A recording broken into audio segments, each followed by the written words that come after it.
हरे कृष्ण। स्वागत है आपका हमारे चैनल पर। आज के इस वीडियो में हम आपको सुनाएंगे वैशाख मास के महात्म के प्रथम अध्याय की कथा। आज 13 अप्रैल 2025 वैशाख मास का प्रथम दिन है। वैशाख मास भगवान श्री कृष्ण को माघ मास, कार्तिक मास की तरह ही अधिक प्रिय है। वैशाख मास के स्नान से सभी प्रकार के पापों से मुक्ति मिलती है और भगवान विष्णु की कृपा भी प्राप्त होती है। वैशाख मास में किया गया स्नान, दान, तप, जप व्यर्थ बिल्कुल नहीं जाता, कई गुना इसका हमें फल प्राप्त होता है।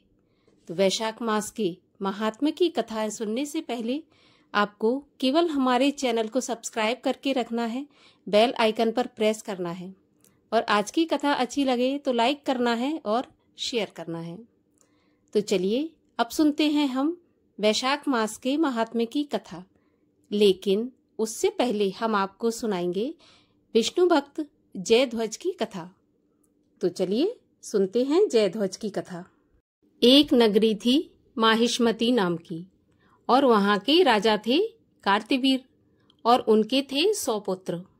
उनमें शूर, सूरसेन, कृष्ण, धृष्ण और जयध्वज, ये 5 पुत्र महारथी और मनस्वी थे। इनमें प्रथम 4 तो भगवान रुद्र के भक्त थे और 5वां जो जयध्वज था वो था नारायण का भक्त। इसके अन्य भाइयों ने अपनी कुल परंपरा के अनुसार शंकर जी की ही आराधना के लिए इससे अनुरोध किया, लेकिन जयध्वज ने मना कर दिया और उसने कहा कि मैं विष्णु जी की ही उपासना करूंगा, यही मेरा परम धर्म है। पृथ्वी के राजा विष्णु के अंश से ही उत्पन्न होते हैं तथा विष्णु ही जगत के पालक हैं और स्वयं उन्हीं की शक्तियां ब्रह्मा आदि भेद से सृष्टि, स्थिति और संहार करने वाली हैं। अतः राजाओं को भी विष्णु की ही आराधना करनी चाहिए। इस पर अन्य भाइयों ने कहा कि मोक्षार्थी को तो रुद्र की उपासना करनी चाहिए। तब जयध्वज ने कहा कि प्राणी सत्व गुण के द्वारा ही मुक्त होता है और श्री हरि ही सत्य स्वरूप है। इस प्रकार सभी भाइयों में विवाद छिड़ गया और इस विवाद का आपस में जब निर्णय नहीं हो सका तो निर्णय कराने के लिए वे सप्त ऋषियों के पास पहुंचे। वशिष्ठ आदि मुनियों ने कहा कि जिसे जो देवता पसंद है वही उसका इष्ट देव है। प्रयोजन विशेष के लिए जो पूजित होने पर विभिन्न देवता मनुष्यों को फल प्रदान करते हैं। राजाओं के देवता विष्णु, शिव तथा इंद्र हैं। ब्राह्मणों के अग्नि, सूर्य, ब्रह्मा और शंकर जी हैं। देवताओं के देवता विष्णु तथा दानवों के शंकर, गंधर्वों के यक्षों के सोम, विद्याधरों की सरस्वती, साधकों की सूर्य, किन्नरों की देवी पार्वती, ऋषियों के ब्रह्मा और शंकर, मनुष्यों के विष्णु, सूर्य और उमा, ब्रह्मचारियों के ब्रह्म, वानप्रस्थियों के सूर्य, यतियों के महेश्वर, भूतों के रुद्र तथा कुष्मांडों के देवता विनायक हैं। और गृहस्थों के लिए तो सभी देवता पूजनीय हैं और उपास्य हैं। ये ब्रह्मा जी ने स्वयं कहा है। अतः जयध्वज को विष्णु आराधना करना कोई बुराई नहीं है, वैध है। तत्पश्चात सभी राजकुमार ऋषियों को प्रणाम करके अपनी पुरी में चले गए। एक बार विदेह नामक एक भयंकर दानव माहिष्मती पुरी में आया और शूल लेकर गर्जना करने लगा, जिसके सुनने मात्र से कुछ ने तो प्राण त्याग दिए और कुछ डर के मारे भागने लगे। यह देखकर सूरसेन आदि सभी भाई उस पर कई अस्त्र शस्त्रों से प्रहार करने लगे, लेकिन वह बिल्कुल भी विचलित नहीं हुआ। अंत में बुद्धिमान जयध्वज ने सभी को त्रस्त देखकर भगवान विष्णु का स्मरण करके वसुदेव प्रेषित हजारों सूर्य के समान प्रकाशमान सुदर्शन चक्र के द्वारा दानव का सिर काट डाला।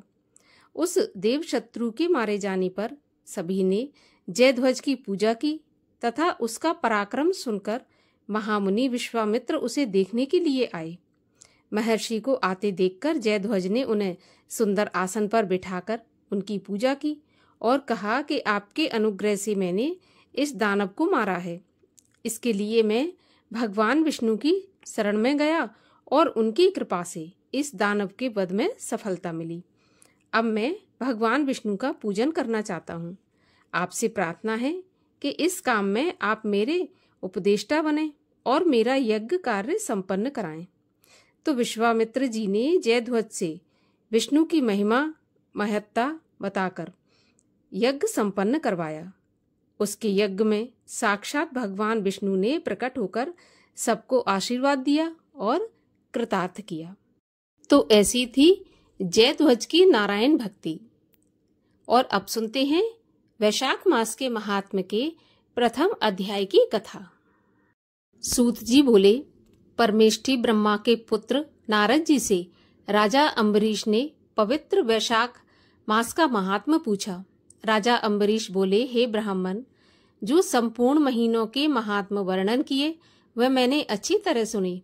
सभी महीनों में वैशाख मास श्रेष्ठ है, अतः वैशाख का महात्म्य विस्तार से कहिए, मुझे सुनने की इच्छा है। यह मास भगवान विष्णु को प्यारा क्यों है और इसमें कौन कौन धर्म कार्य उन्हें क्यों प्रिय हैं? इस महीने में क्या दान करना चाहिए, उसका क्या फल होता है, ये सब कार्य किस देवता को प्रसन्न करने के लिए करने चाहिए, इस मास में करने योग्य काम क्या है, कौन से कार्य विष्णु भगवान को प्रिय हैं, इसमें क्या दान किस लिए किया जाता है, उसका फल और उद्देश्य क्या है, इस मास में किन किन वस्तुओं से भगवान का पूजन करना चाहिए। हे नारद, यह सब मुझे विस्तार से सुनाइए, मैं श्रद्धा पूर्वक सुनना चाहता हूँ। नारद जी बोले, हे राजन, सभी महीनों का महात्म्य पहले विष्णु जी ने लक्ष्मी जी से कहा था, जो मुझसे ब्रह्मा जी ने कहा है। सब महीनों में कार्तिक, माघ और वैशाख मास श्रेष्ठ हैं। इन तीनों में भी वैशाख मास सबसे श्रेष्ठ माना गया है। यह महीना माता के समान सब जीवों को अभीष्ट फल देने वाला है। इस महीने में दान, यज्ञ, व्रत और स्नान करने से सब पापों का नाश हो जाता है। यह महीना धर्म, कर्म, यज्ञ और तप का सार है। देवता भी इसकी प्रशंसा करते हैं। यह मास विद्याओं में वेद विद्या के समान, मंत्रों में प्रणव, वृक्षों में कल्प वृक्ष, गौओं में कामधेनु, नागों में शेष, पक्षियों में गरुड़ के समान है। देवों में विष्णु, वर्णों में ब्राह्मण, प्रिय वस्तुओं में प्राण और मित्रों में भार्या के समान है। नदियों में गंगा के समान, तेजस्वियों में सूर्य, शस्त्रों में चक्र, धातुओं में स्वर्ण, वैष्णवों में शिवजी के समान, रत्नों में कौस्तुभ मणि तुल्य धर्म के लिए सबसे उत्तम मास है।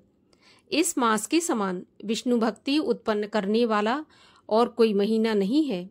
मेष की संक्रांति वैशाख मास में सूर्योदय से पहले जो मनुष्य स्नान करता है, उससे विष्णु भगवान लक्ष्मी जी सहित अत्यंत प्रसन्न होते हैं। जैसे अन्न से सब प्राणी प्रसन्न होते हैं, वैसे ही वैशाख के स्नान से भगवान विष्णु प्रसन्न होते हैं। वैशाख स्नान करने वाले मनुष्य और जो उनका अनुमोदन करता है, वह भी सब पापों से छूटकर विष्णु लोक की प्राप्ति करता है। मेष राशि के सूर्य में प्रातःकाल एक बार भी स्नान करके जो मनुष्य अनादिक करता है, वह महापापों से छूटकर विष्णु लोक को पाता है। वैशाख मास में स्नान करने के लिए जो मनुष्य एक पग भी चलता है, उसको 10,000 अश्वमेघ यज्ञ करने का फल मिलता है। इसमें तनिक भी संदेह नहीं है। एकाग्रचित हो जो ऐसा संकल्प भी करता है, उसे भी निस्संदेह 100 यज्ञ का पुण्य मिलता है। वैशाख स्नान के लिए धनुष बराबर भी जो मनुष्य चलता है, वह संसार के बंधनों से छूटकर बैकुंठ धाम को जाता है। ब्रह्मांड भर में जितने तीर्थ हैं, हे राजेंद्र, वे सब नगर के बाहर के थोड़े से जल में भी रहते हैं। अर्थात वैशाख के महीने में स्नान के लिए किसी तीर्थ में ना जा सकें तो नगर के बाहर किसी जलाशय में स्नान करना चाहिए। यम की आज्ञा से शास्त्रों में लिखे पाप उसी समय तक गरजते हैं जब तक मनुष्य वैशाख का स्नान नहीं करता।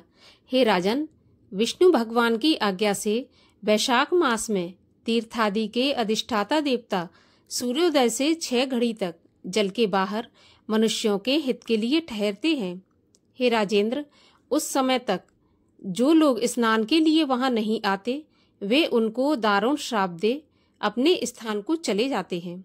इसलिए वैशाख स्नान अवश्य करना चाहिए। तो ये थी वैशाख मास के प्रथम अध्याय की कथा।